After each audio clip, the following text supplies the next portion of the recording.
Once you've created the secondary variables that you feel you will need, you can also consider whether any of your quantitative variables or categorical variables need to be further grouped or binned. As an example, we're going to show you how we might choose to group age in the NESARC sample.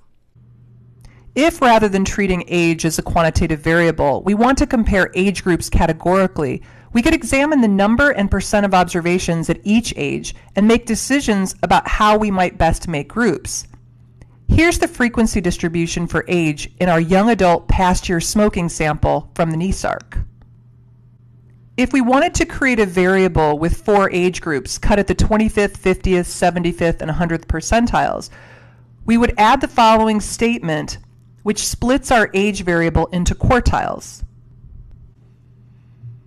We call this new variable age group 4, use the pandas qcut function, set the variable age for cutting and the data frame where Python can find it, indicate that there will be 4 groups, and then label those groups. Here I decide to include both dummy codes 1 through 4 and also which groups those dummy codes refer to, that is, age groups cut at the 25th, 50th, 75th, and 100th percentiles. We can also create customized splits using the pandas cut function. Here I am creating 3 age groups, 18 to 20, 21 to 22, and 23 to 25. Notice that we include 17 as the bottom of the first category. This is due to the fact that Python begins its count at 0 rather than 1. This new variable is being called age group 3, and we are using the pandas cut function.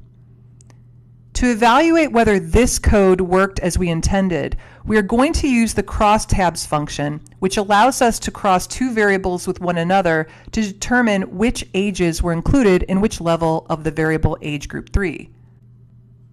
Here the crosstabs shows the count of observations within each of the age group 3 categories. As you can see, the 18, 19, and 20-year-olds show up in my first age group 3 category. 21 and 22-year-olds show up in the second, and 23, 24, and 25-year-olds are included in the third age group 3 category.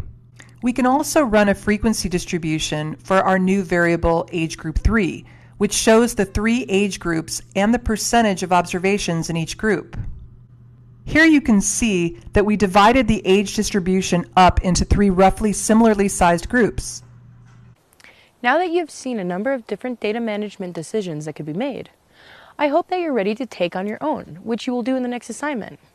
How much data management you will need for your own variables will depend on the variables that you've selected and the decisions you've made about them. Some may choose to only code out missing data, while others may need to or want to do more.